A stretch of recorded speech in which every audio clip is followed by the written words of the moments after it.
Right. We also like to thank all of the staff that make these sessions possible, starting off with staff from the Department of Education, Dr. Tracy Scott, Brian Cohane, and Liz Lembo. And again, I'm Gerald Crocker, and I'm joined by my colleague, Sarah Frizzell, who's my co-project director from the American Institutes for Research. And you'll meet the rest of the staff that make these sessions possible in our breakouts. So with that, I want to turn it over to my colleague, Megan Gilden, to go ahead and get us started for today. Megan, take it away. Great. Thank you so much, Jarl, and welcome everybody. As Jarl said, my name is Megan Gilden, and I'll be your facilitator for today.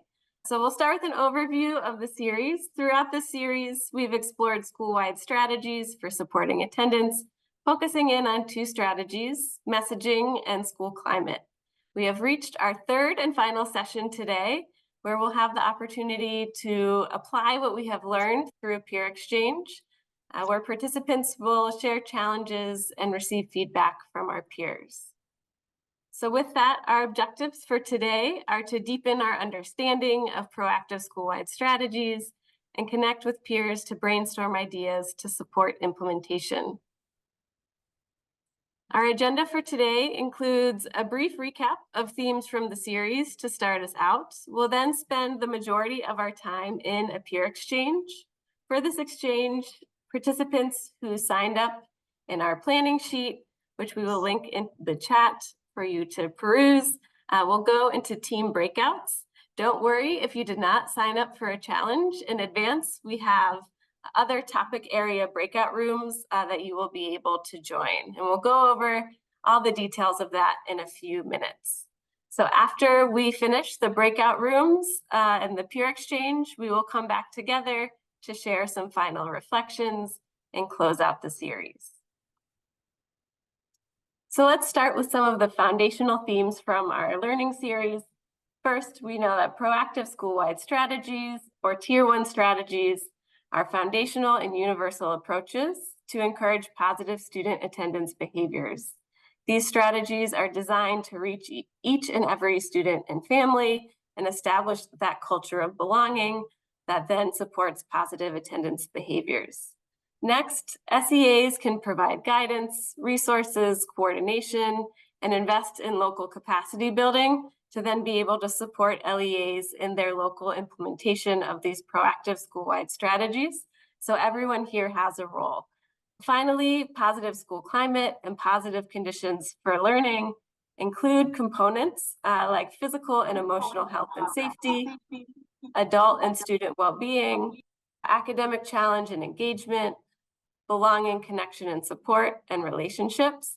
And we know that all of these elements are linked to high attendance. They're linked to high or improving attendance in schools. So focusing in on those positive conditions for learning is one great strategy for improving attendance. Getting into the first two sessions in a little more detail, in session one, we talked about the strategy of messaging. So Hetty and Cecilia from Attendance Works shared some tips with us and some new ideas. First one is the need to adapt messaging to meet the emerging challenges and misconceptions around attendance. They shared two common misconceptions that are arising. First is around the value of school and this idea that being absent won't affect anything. And the second is around health-related concerns. So thinking about physical health, when do we send students to school? When do we keep them home when they're sick? And then also that mental health aspect. So knowing that students aren't feeling connected or safe, or that sense of belonging, or maybe feeling anxiety, how are we messaging around mental health concerns? Since these misconceptions have evolved since the pandemic, we also then need to make sure that our approaches and our messaging are evolving to match and be able to address these misconceptions. As always, we want to ensure that messaging is positive and welcoming to all families. Then in session two, we talked about school climate. Greta Colombi from the National Center on Safe Supportive Learning Environments, or NESLE, shared that focusing on school climate improvements can help students feel more connected and foster a sense of belonging. So directly thinking about that challenge that came up in session one, and fostering that sense of belonging and connection then links to improving attendance. She also noted that LEAs and SEAs are likely already doing things related to school climate, rather than it feeling like one more thing. Based on research and what we see on the ground, school climate really is foundational to a variety of initiatives that support those positive conditions for learning, things like comprehensive school mental health and social emotional learning, trauma-informed care. So making those school climate improvements are actually really critical in this system that supports these initiatives that support school climate. So I want you to keep these key themes in mind as we get into this peer exchange. You'll be thinking about what are recommendations or things that we can think about as we're addressing these challenges. And so these key themes hopefully will come up in your conversations as part of a guide. Okay. So now the fun part. We'll get into our peer exchange. And if you bear with me, there's a few minutes of instructions. There'll be a little bit of coordinating folks to get you all into the right rooms. So if you can extend some grace and patience for a few minutes, we would appreciate that. So in a moment, we'll get into breakout rooms. As I mentioned, there's two kinds of breakouts. First are these team breakout groups. So again, if you look into the planning sheet, the sign-up sheet, and I'll bring it up here, you'll see that we've named every team in the planning sheet. There are some teams that have multiple teams from one state. So if you are, for example, from Illinois, you've got Illinois 1, 2, and 3. So one, go ahead and find your group. And then underneath your group, we have listed the breakout room that you will be in. So when we open the breakout rooms, you'll see your name and the title of the breakout room. You'll also see it in this planning sheet. So whatever is most useful to you to figure out where you need to go, feel free to use that. So if you are in a team breakout room, your structure will look like this. You'll have 2 or 3 teams in your room. The first team will share their challenge, and then the other teams will ask clarifying questions and provide feedback, really to help you brainstorm how to address that challenge. And then we'll repeat that same cycle with the other 1 or 2 teams in your room. You will have a facilitator in your room to help you keep track of time and guide the discussion, so no need to worry about that. Now, if you do not see your team in the sign-up sheet, you will go for the second option, which is the topic area breakout groups. So for this, you can select a topic area. We have messaging, school climate, SEA coordination, and youth and family engagement. So pick the topic that feels most resonates with you today. So you'll go into that topic area group where collectively you'll discuss some common challenges, talk through some potential solutions or promising practices, and any resources or supports that may be helpful. For the topic area breakout groups, we have for each one a room A and a room B. So just trying, not a perfect science, but trying to break up groups into even groups. So if your last name starts with A through M, go to room A. And if your last name starts with N through Z, go to room B. Is the suggestion. Once we get into rooms, if we find we need to rearrange a little bit, we'll do that to make sure that we have fruitful discussion in every room. We'll also have Padlets to record. So we'll share those in the chat, and your facilitators will help document all the wonderful practices that you'll share in the breakouts. So we can go ahead and open the breakout rooms. Again, if you're a team breakout, look for your team name. If you're not in a team breakout, pick a topic area of your choosing. And we will see you back here in about 40 minutes. We'll give folks a few minutes to get back in the main room. I hope we didn't cut anyone off in the middle of a thought. But as we're waiting for folks to get back in, if there are any thoughts that you did not get a chance to share, feel free to add those into the Padlets or start thinking about what you might want to share with the whole group. All right. It looks like we've got everybody back. Welcome back. I hope you all had wonderful discussions. We've got some time now to share any next steps or solutions you may have discussed, or any key takeaways, depending if you're in a topical group or a team group. What are some things that, or maybe aha moments, next steps, key takeaways? Feel free to share in the chat or raise your hand, and we'll call on folks to come off mute.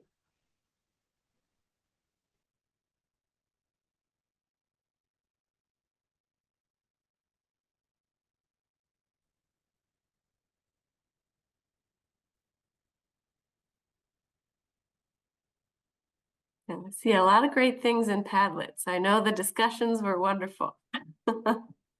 Megan, this is Kelly from team Group 8. We were having a great discussion that was, unfortunately, Louisiana was cut off right as the time hit.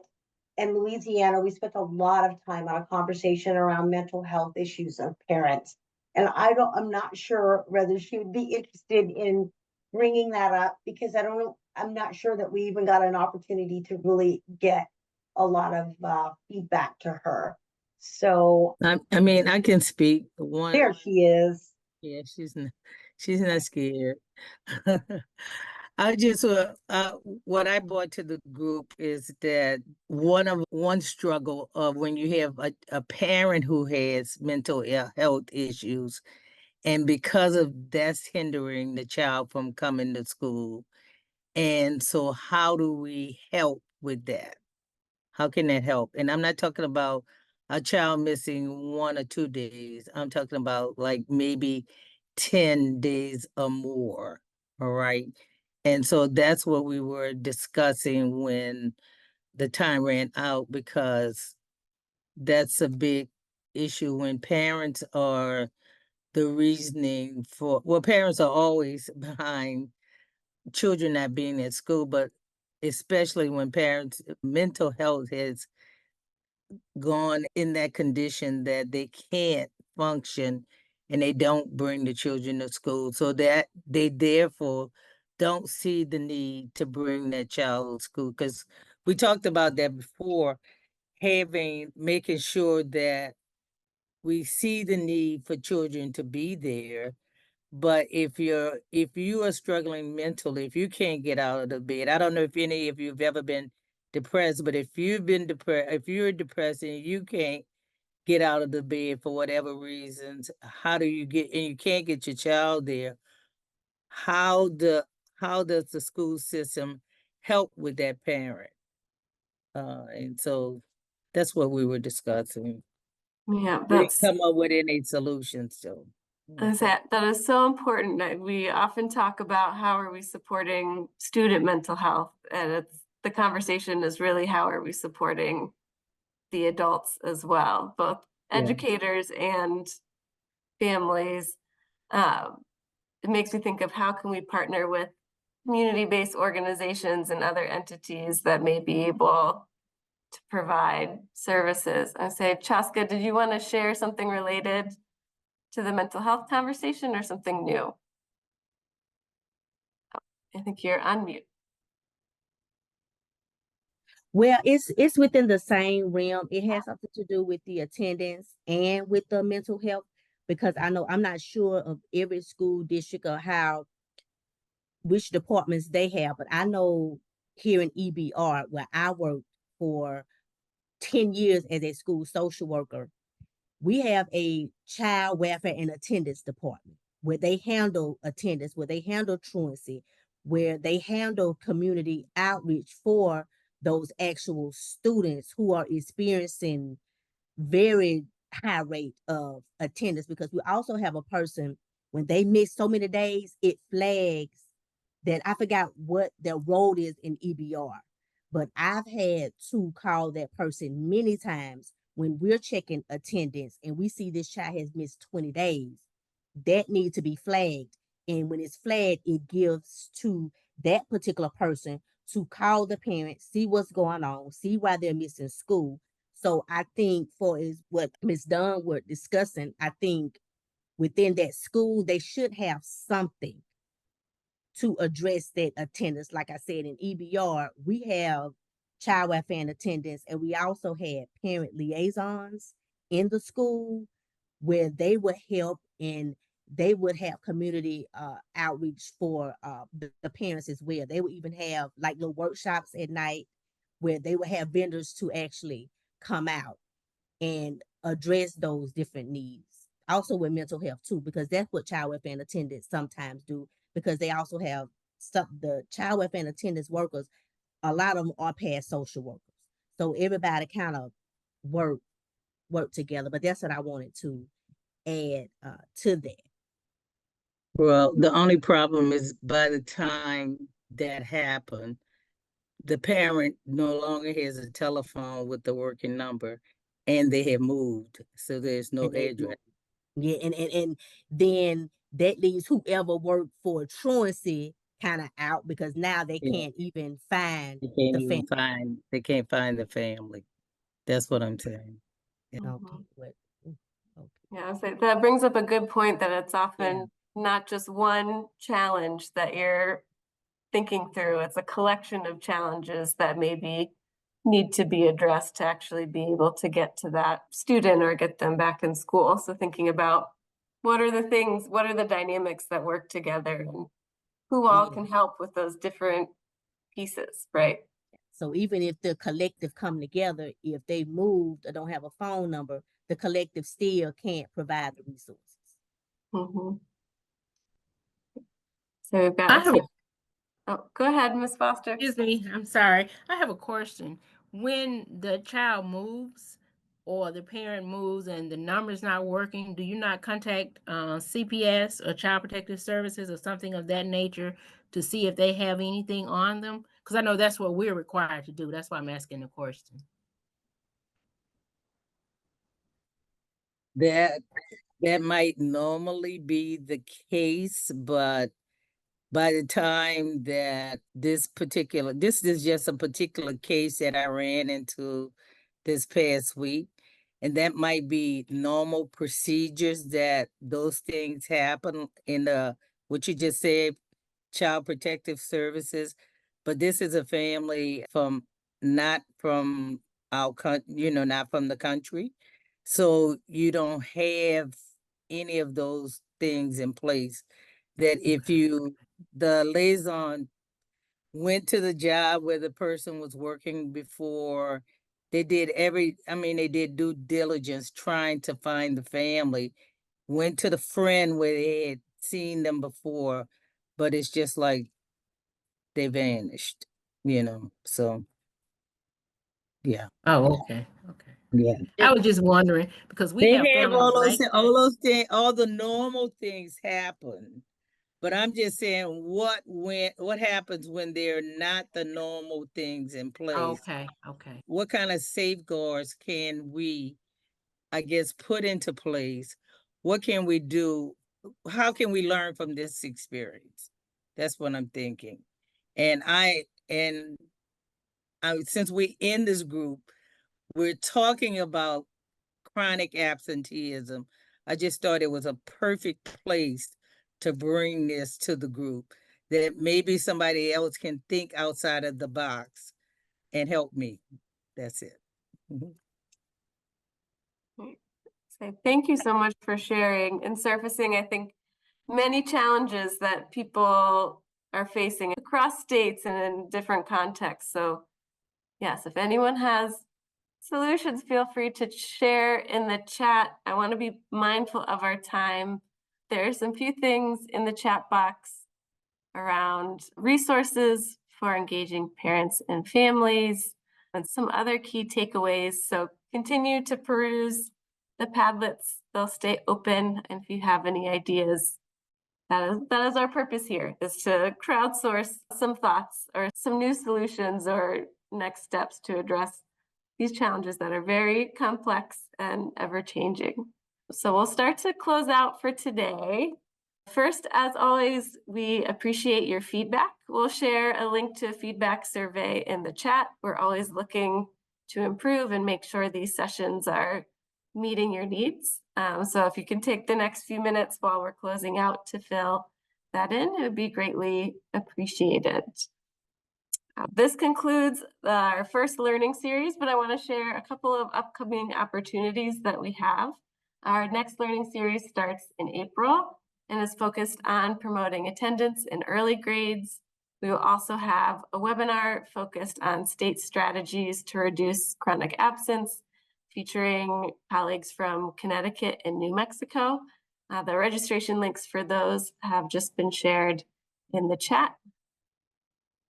And as always, we appreciate you participating in today's session, especially because it really was you all sharing with each other. So appreciate you taking the time to connect and share your challenges and share your insights.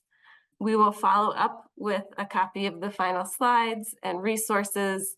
And if you're interested in some additional technical assistance, if we either didn't get to your challenge or there are challenges that remain that you're wanting more support, also feel free to reach out to either Taniko or Sarah, whose emails are in the chat, and we can provide some additional assistance and support there. And to learn more about SEAC, you can also visit our website, where you'll be able to access additional tools and resources, and we'll share that in the chat as well. And then to close out, as a reminder, this webinar does not necessarily represent the policy of the U.S. Department of Education or endorsement by the federal government. This was very much a crowdsourced effort and peer support. And so just want to close again by thanking you all for taking the time to share today, and have a wonderful rest of your day.